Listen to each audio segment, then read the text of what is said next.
un article tiré du Courrier international, numéro 1738 du 23 au 29 avril 2020, Inde, la pandémie exacerbe les divisions. Un article du Hindustan Times, Patna, Calcutta, New Delhi, Lucknow, c'est un journal donc du nord de l'Inde que j'ai également rencontré au cours d'un voyage en 2019, là, en novembre 2019. Je suis allé à la rédaction pour présenter mes recherches en histoire des religions. Article tiré Bir Sanghvi, publié le 15 avril. Et donc, voilà comment il est résumé. Alors que la communauté musulmane était déjà dans le collimateur du gouvernement Modi, la pandémie renforce les discriminations à son égard, alerte le directeur éditorial de l'Hindustan Times.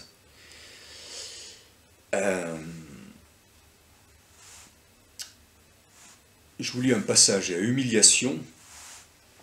Le journal précise que les tensions communautaires ont ceci de terrible qu'elles se propagent de façon exponentielle, et ça, bon, pour avoir énormément voyagé en Inde, seul comme guide de voyage pendant des années, donc pour bien connaître ce pays, effectivement l'Inde c'est un endroit où les choses peuvent exploser très très vite parce qu'il y a d'énormes refoulements, d'énormes pressions sociales à travers les castes, les difficultés du travail, les anciennes tensions religieuses, les rapports de pouvoir à l'intérieur des familles, sur les femmes, sur les belles filles, etc. Bon. Et donc ça peut dégénérer très très très vite en Inde, parce qu'ils sont perpétuellement en train de se contrôler derrière les apparences. Alors, la défiance est désormais telle qu'à Delhi, les hindous laïcs eux-mêmes se demandent s'ils peuvent commander du biryani en toute sécurité. C'est un plat indien, et si le cuisinier était infecté. Et se renseignant sur la religion du garçon, livreur, juste à cause du corona. Les innombrables abus et discriminations dont sont victimes ces musulmans innocents sont absolument consternants. Des vidéos diffusées sur les chaînes de télévision et les réseaux sociaux montrent des marchands ambulants musulmans chassés de marché, des musulmans refoulés à l'entrée des magasins et bien d'autres. Jusqu'à quand les musulmans toléreront-ils de telles humiliations, avant de commencer à se demander si leur propre pays les rejette? Il est très difficile, pour ne pas dire impossible, de rompre ce cercle de défiance et de haine une fois qu'il a atteint pareil niveau. Alors, en fait, cette situation, elle est partie du fait qu'il y a eu un grand rassemblement en Inde, à Delhi, organisé par la Tablighi Jamaat, l'association pour la prédication, organisation islamique prosélyte, qui a organisé donc un rassemblement à Delhi le 15 mars, rassemblement qui s'est avéré par la suite avoir été un important foyer d'infection au coronavirus, comme il y a eu une réunion d'évangéliques, voilà.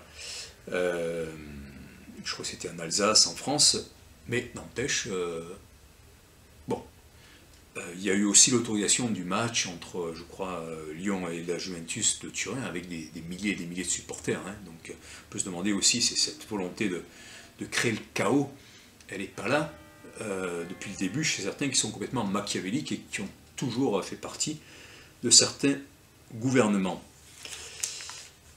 Voilà, donc il y a eu ça au départ. Mais ensuite, ce que je voudrais aussi rappeler, quand le journaliste dit il est très difficile, pour ne pas dire impossible, de rompre ce cercle de défiance et de haine une fois qu'il atteint un pareil niveau, c'est que ça ne date pas d'hier, et que malheureusement la défiance entre les hindous et les musulmans, c'est le résultat de 5 siècles de domination extrêmement forte, en gros à partir du XIIe siècle, et même on pourrait remonter au Xe siècle après Jésus-Christ, donc la domination d'une minorité d'envahisseurs musulmans extrêmement violents, impitoyables, qui ont régné sur une immense majorité d'hindous en les obligeant à se convertir. C'était soit ça, soit la mort, ou en faisant payer la mort ou un impôt très important, ou des conversions qui étaient fortement évidemment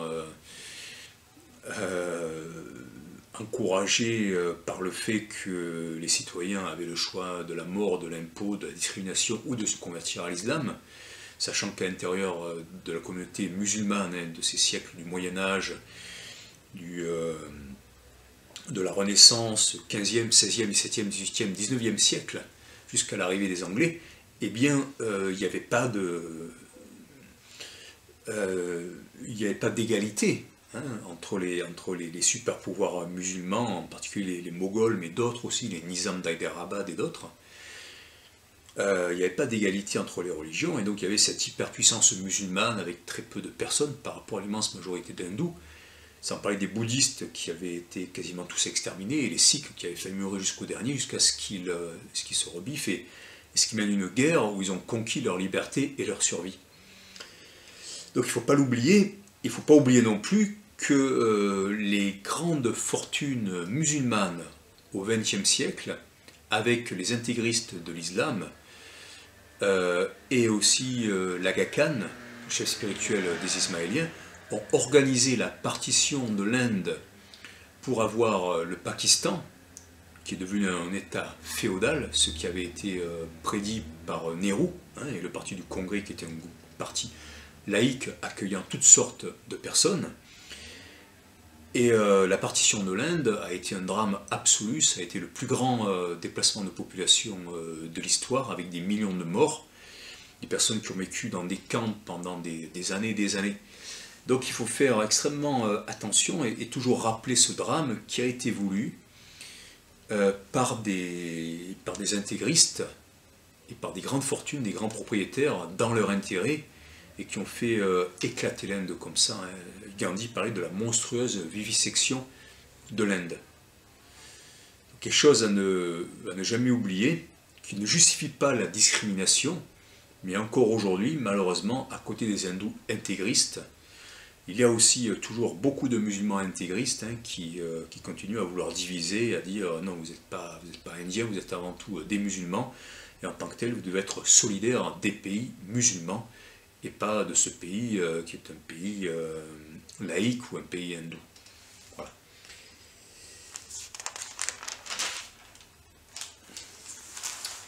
L'article suivant s'intitule Salvador, Mexique, les gangs font la police. En pleine crise du coronavirus, les gangs d'Amérique centrale et les cartels mexicains font respecter par la force, si nécessaire, les mesures de confinement. Leur contrôle de la population risque d'en sortir renforcé. Et là, forcément, ça nous rappelle le fait qu'il y a eu des libérations de prisonniers, enfin pas une délibération, mais des libérations de pas mal de prisonniers des prisons françaises. Alors, moi, je suis contre le système carcéral tel qu'il est géré, contre le répressif tel qu'il est fait, mais je considère absolument nécessaire de rattraper, de racheter ce qu'on a pu faire de mal, ce qui nuit aux autres et à la société, par des actes constructifs. Mais c'est pas pour ça qu'évidemment on a fait sortir un certain nombre de prisonniers de droit commun en France, alors qu'on enferme la population et on la soupçonne de choses qu'elle n'a pas faites. Je vous rappelle qu'en 1953, je crois bien, il y a eu le coup d'État organisé par les Américains et les Anglais en Iran contre le gouvernement du président Mossadegh, parce qu'il avait commencé à nationaliser le pétrole et il faisait des réformes au bénéfice de toute sa population. Et un ami iranien qui était géologue, issu d'une famille très cultivée, tout ça, et qui était ni communiste ni capitaliste, lui, il avait été obligé d'ouvrir un restaurant à Grenoble. Il m'avait expliqué qu'il bien le gouvernement, pardon, pas le gouvernement, justement, les lobbies du pétrole, la CIA, tout ça, avaient fait sortir les repris de justice, les prostituées, toutes les personnes qu'elles pouvaient acheter dans la rue pour manifester contre les réformes de Mossadegh. Ils avaient organisé cette manifestation, ils avaient filmé de façon en cadran serré pour donner l'impression qu'il y avait beaucoup de monde. Ils avaient fait croire à l'instauration d'une dictature en Iran, ce qui avait ensuite entraîné un coup d'État une fois que l'opinion internationale était acquise. Et derrière, eh bien, ça avait été le Shah d'Iran qui vivait de façon avec des dépenses somptuaires avec son aristocratie, comme en Afghanistan, avec une population qui était insatisfaite parce que finalement on ne respectait plus réellement ses traditions et on ne se préoccupait pas véritablement de son sort. Voilà, ce qui a entraîné l'exacerbation des partis religieux, voilà, et la révolution islamique. Voilà. Donc ça c'est un exemple. Un autre exemple, bien évidemment, c'est la façon dont le gouvernement profond, ce qu'on appelle le deep state, l'état profond, hein, c'est-à-dire les lobbies, les réseaux, les immigrés cubains, hein, je parle des années 60, ont fait assassiner le président Kennedy peu de temps après qu'il ait voulu redonner la capacité au gouvernement américain d'émettre de l'argent et en enlevant le monopole de la réserve fédérale des États-Unis. Ça, c'est aussi un fait historique. À tous ceux qui vous accusent de conspirationnisme, dites-le, c'est extrêmement important. Donc il a été assassiné en utilisant la mafia, hein, de la même façon que les Américains avaient utilisé la mafia pour débarquer en Sicile, hein, à travers des gens comme Lucky Luciano, qu'ils avaient libérés pour préparer le terrain et ainsi préparer leur débarquement en Italie. Bien sûr, c'était une bonne chose que l'Italie soit libérée du fascisme, hein, juste en soulignant au passage que Mussolini avait débarrassé la Sicile de la mafia parce qu'il avait bien compris au cours d'une visite à Catane que c'était un pouvoir qui risquait de faire ombrage à son propre totalitarisme. Mais derrière, les mafieux n'ont pas été remis en prison par les Américains. Ils ont servi à l'organisation de ce qu'on appelait le mouvement Gladio, la loge P2, avec le Vatican, avec la CIA, contre la gauche italienne, le Parti communiste, et dont le but était de transformer en autorité, de transformer, les pouvoirs publics en pouvoirs privés. Ça, c'était le but de la loge P2. Berlusconi en a fait partie, et son programme, c'était cela, hein, c'était remplacer les institutions publiques par des institutions privées au profit des immenses fortunes.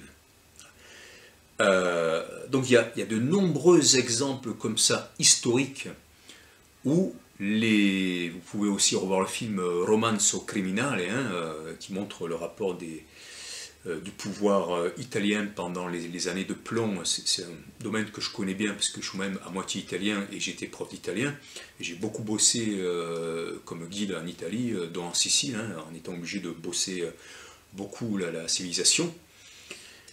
Eh bien voilà, il y a énormément d'exemples qui montrent la façon dont un gouvernement, quand il veut mettre la pression à une population ou rendre des services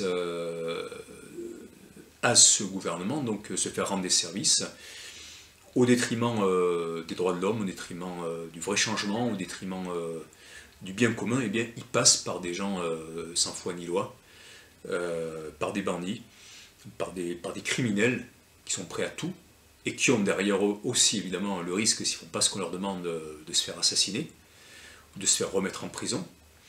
Je rappelle aussi le fait que lorsqu'il y a eu les attentats de Charlie ou d'autres attentats, souvent c'était des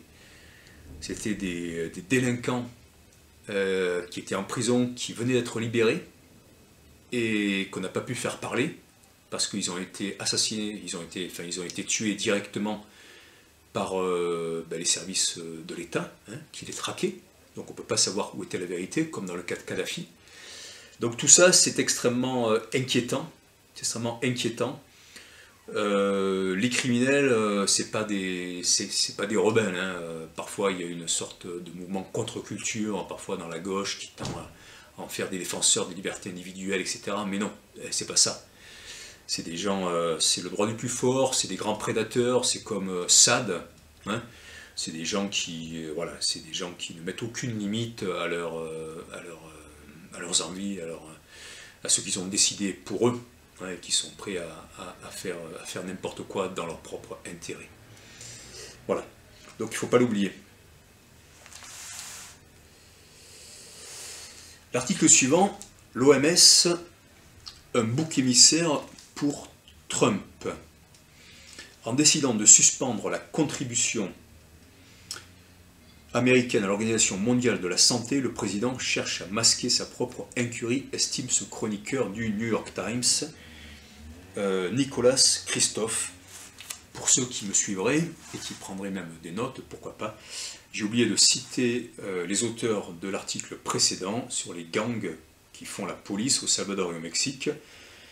Il s'agit de Kate Linthicum, de Molly O'Toole et d'Alexander Renderos, publié le 7 avril dans le Los Angeles Times.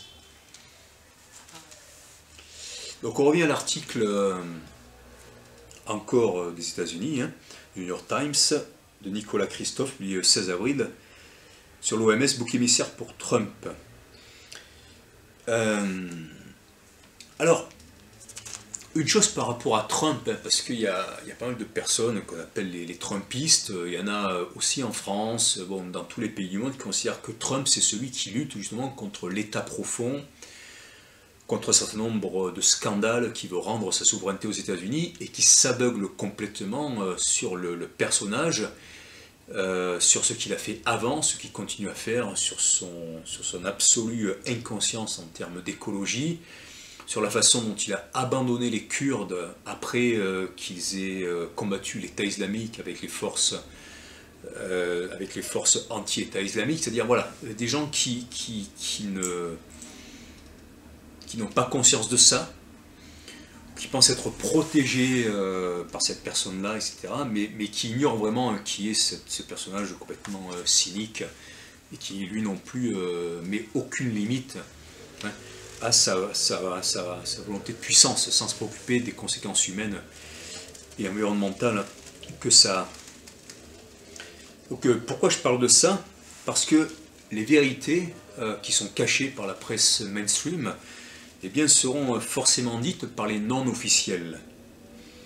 J'ai un proverbe personnel qui est que si on veut savoir la vérité sur l'armement, il ne faut pas la demander à ceux qui produisent les armes. Si on veut savoir la vérité sur la religion, il ne faut pas la demander au Vatican, au Madrasa ou aux partis orthodoxes, juifs ou protestants, et ainsi de suite, hein. Donc pareil par rapport à la presse, hein, qui comme ça, pousse des cris d'orphée quand on commence à les critiquer en parlant de populisme, et que la dictature commence par la critique de la presse, par la remise en question du journalisme, etc. Alors que eux sont les premiers à s'être vendus aux multinationales, complices des dictatures et de la destruction du tissu social et de la démocratie. Voilà, donc il faut leur répondre ça aux journalistes, que c'est les premiers complices de cette chose-là, hein, et qui sont prêts, comme Franz-Olivier Gisbert, à dire oui, je trouve ça tout à fait normal. Il dit ça, je crois, dans Les Nouveaux Chiens de Garde, je trouve ça tout à fait normal qu'un journaliste dont le patron de presse est, eh bien, mettons, un banquier ou un marchand d'armes, etc., s'oblige à un devoir de réserve, avec qu'un journaliste s'oblige à un devoir de réserve. Voilà. Donc il trouve ça normal. Donc où est la vérité dans la presse à partir de là, quand on sait à qui appartiennent, eh bien, les journaux, donc les journalistes de ce type-là? Heureusement pas tous, bien sûr. Et du coup, dans la presse polarisée à droite et à gauche, mais vraiment à gauche ou vraiment à droite, et dans les médias alternatifs qui sont discrédités par les médias officiels, c'est là qu'on a les seules infos la plupart du temps sur les faits, hein, ou parfois dans la presse étrangère. Donc d'où l'intérêt d'ouvrir le champ de tous les côtés, et d'où le danger aussi avec cette censure. Quand on a une parole libre qui remet en question le pouvoir officiel, on reçoit un petit mot comme ça, où il y a l'article qui est censuré, alors que non, c'est un article qui dit la vérité, et que c'est peut-être que des années après qu'on s'aperçoit que l'AFSAP, c'est l'Agence française de la sécurité des médicaments, ou que l'Ordre des médecins, ou que... tout à l'heure, je citais la Santé publique France, hein, qui avait interdit,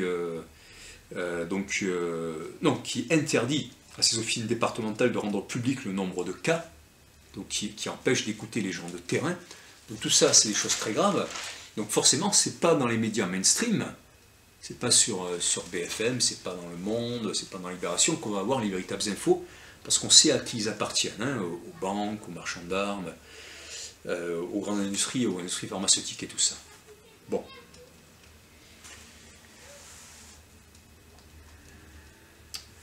Alors, il y a un petit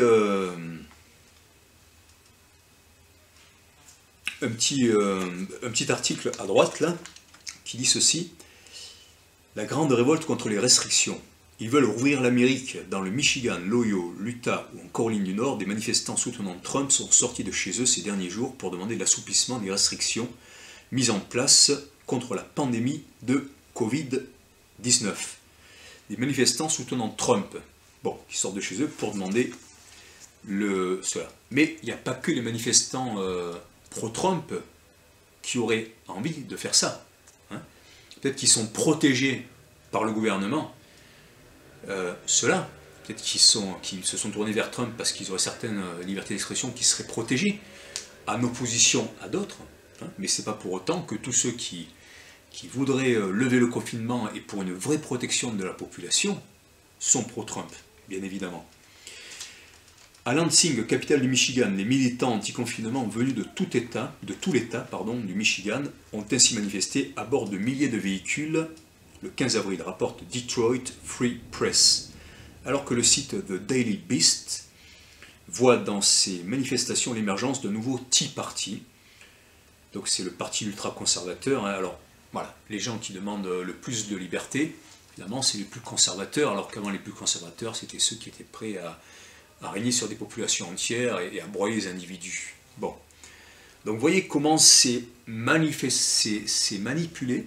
Hein.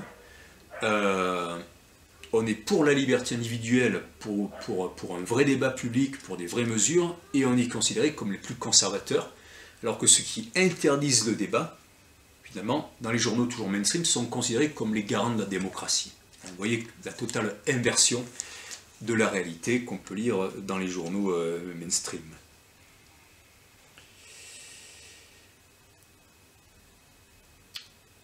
Pour National Review, ces manifestations sont justifiées. Selon le magazine conservateur américain, les politiciens, le plus souvent démocrates, agissent aujourd'hui contre l'esprit et la lettre de la Constitution américaine.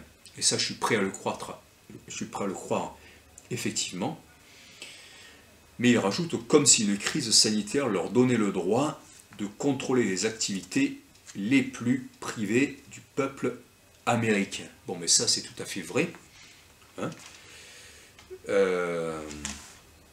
que cette crise sanitaire qui n'a pas fait plus de morts et dont la dangerosité par rapport à des grippes saisonnières n'a pas été privée, permettant de suspendre toute vie démocratique, eh bien c'est extrêmement grave. Et on voit bien qu'évidemment c'est qu'une excuse, pour renforcer le contrôle, l'enrichissement de ceux qui tiennent les gouvernements, etc. Voilà. Mais vous voyez comment finalement, d'un côté on dit qu'il faut respecter la loi, mais quand finalement la nouvelle loi est contre la Constitution, eh bien on dit il faut pas suivre la Constitution, il faut suivre la nouvelle loi parce qu'il y a un cas d'urgence, alors que non, d'un point de vue purement rationnel, factuel, c'est pas un cas d'urgence. Hein, et on cherche à culpabiliser les gens qui disent cela, qui parlent comme cela, qui parlent d'autres thérapies, alors que l'effondrement économique qu'ils sont en train de provoquer, quelque chose qui va faire énormément de mal à tous les niveaux aux populations, en les empêchant de bien se soigner, en les empêchant de bien manger, en les atteignant psychologiquement, peut-être en renforçant la criminalité ou en renforçant la surveillance, etc. Donc c'est complètement criminel, cette façon de faire.